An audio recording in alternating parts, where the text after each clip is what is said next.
और शिक्षक बहाली के मुद्दे पर कल सबको पता है कि कल बीपीएससी ने अपने साइट से लगभग 4 से ज़्यादा नोटिस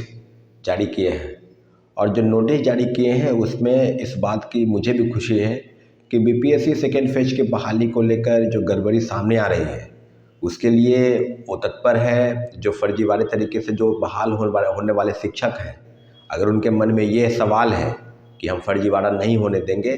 तो उन्होंने एक पोर्टल पर एक नोटिस जारी किया है कि जो प्रथम फेज की बहाली में सप्लीमेंट्री रिजल्ट को लेकर जो भी परिणाम जारी हुए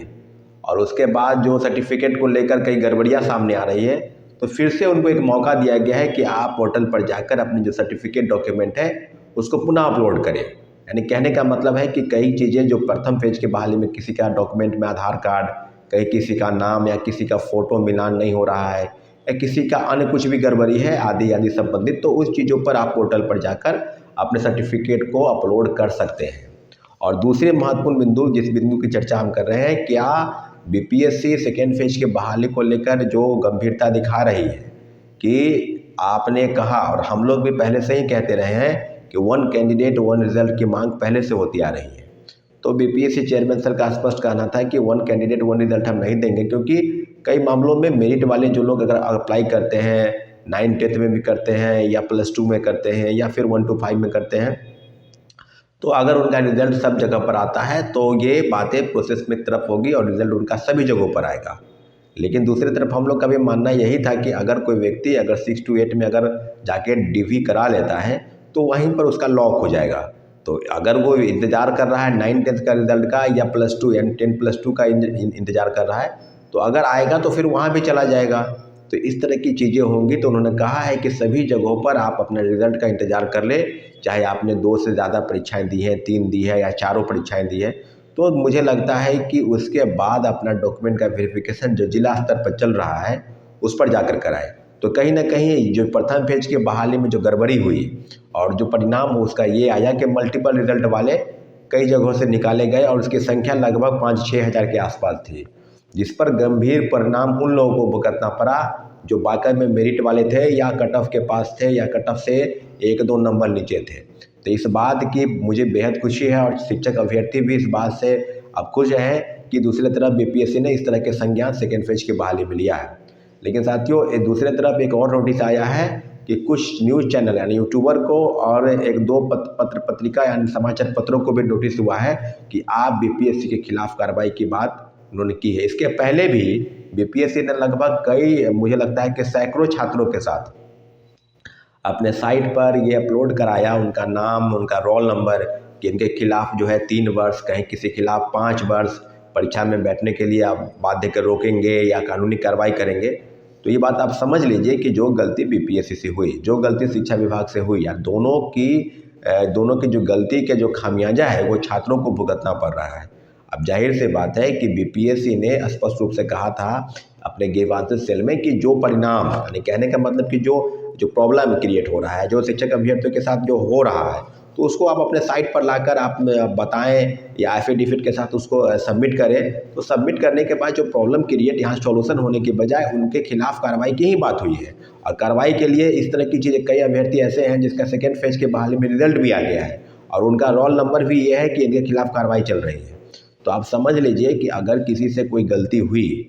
अगर किसी ने जानबूझकर अफवाह उड़ाया या इस तरह की चीज़ों को करने का प्रयास किया, तो जाहिर सी बात है इसके खिलाफ कार्रवाई होनी चाहिए। मैं इसका समर्थन करता हूँ। लेकिन अगर किसी शिक्षक अभ्यर्थी द्वारा या प्रॉब्लम क्रिएट हुआ या किसी तरह की परेशानी हुई, तो वो निश्चित रूप से कट ऑफ को लेकर जो सवाल था या अपना जो ओएमआर शीट में मार्क्स को लेकर जो सवाल था कि मेरा इतना मार्क्स आ रहा है और बीपीएससी इतना बता रही है, तो जो ग्रीवांसेस सेल में जो एप्लीकेशन डाले गए और उनके खिलाफ ही कार्रवाई हो जाए, तो मुझे लगता है कि बीपीएससी को इन सब चीज़ों से निश्चित रूप से बचना चाहिए। क्योंकि अभ्यर्थियों की एक मांग रही, अभ्यर्थियों की डिमांड पर आपने पोर्टल पर उसका जो एप्लीकेशन है शपथ पत्र के साथ वो लिया और उसके बाद उन्होंने कार्रवाई की भी बात की है। तो मुझे लगता है कि बीपीएससी पर 1 लाख से ज़्यादा आवेदन पत्र दिए गए और काफ़ी चीज़ें हैं जिसको गंभीरता से करने के सवाल को लेकर जो जवाब है बीपीएससी की तरफ से, वो काफ़ी चीज़ें आई हैं। आप देखेंगे हिंदी के पेपर जो हैं उनको हटा दिया गया।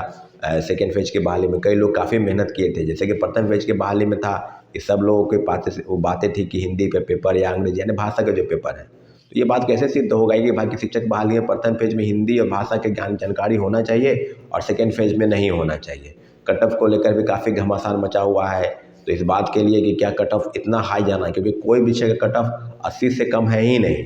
खासकर मैथमेटिक्स और सोशल साइंस के कई विषयों के कट ऑफ थोड़े कम रहे, लेकिन मैथमेटिक्स कट ऑफ 93 और आदि आदि सब विषयों के कट ऑफ मुझे लगता है कि 80 एबव 80 रहे हैं। तो गवर्नमेंट के पॉलिसी के अनुसार जो शिक्षक बहाली हो रही है और सेकेंड फेज के बहाली में फर्जीवाड़े को रोकने के लिए जो बीपीएससी और शिक्षा विभाग की तरफ से जो भी कदम उठाए जा रहे हैं वो स्वागत योग्य है। परंतु पूरक परिणाम को लेकर हम लोग की जो लड़ाई है प्रथम फेज की, उसको अब आगे तक बढ़ाने के लिए हम लोगों ने कोर्ट केस जाने की जो तैयारी चल रही है, तो सभी साथियों से आग्रह है कि अपना डॉक्यूमेंट जो है Aadhaar card document, admit card, TRE1 का स्कोर कार्ड, सीटेट, DL या STET का सर्टिफिकेट आदि सब अपने मेरे नंबर पर भेजें, ताकि कोर्ट संबंधी चीज़ों को हम आगे बढ़ा सकें। और निश्चित रूप से पूरक परिणाम इनको जारी करने पड़ेंगे। सेकेंड फेज की बहाली में जो सीटें खाली होंगी, कई तरह की चीज़ें हैं जो पर कई जगहों पर रिजल्ट कई जगहों पर आ गया है, तो सब चीज़ों पर हम एक अनुमान लगाते हैं कि पूरक परिणाम की मांग सेकेंड फेज की बहाली में भी होगी, लेकिन प्रथम फेज की बहाली की प्रक्रिया में हम लोग आगे बढ़ने चाहते हो। धन्यवाद, जय हिंद। हमारे चैनल को आपने सब्सक्राइब नहीं किया है तो प्लीज़ सब्सक्राइब कर दें, क्योंकि जो चीज़ें इस बात के लिए आपको भी इस बात की जानकारी होनी चाहिए कि क्या छात्रावृत्ति के बाद में मैं क्या कर रहा हूँ या आपकी जो समस्या है वो हम तक पहुँचे, इसके लिए हम लोगों का आपस में जुड़ना काफ़ी ज़रूरी है। इसलिए हमारे चैनल को आप सब्सक्राइब करें, सौरभ कुमार सिंह, स्टूडेंट लीडर बिहार, और ताकि हमारी बात आप तक पहुँच सके।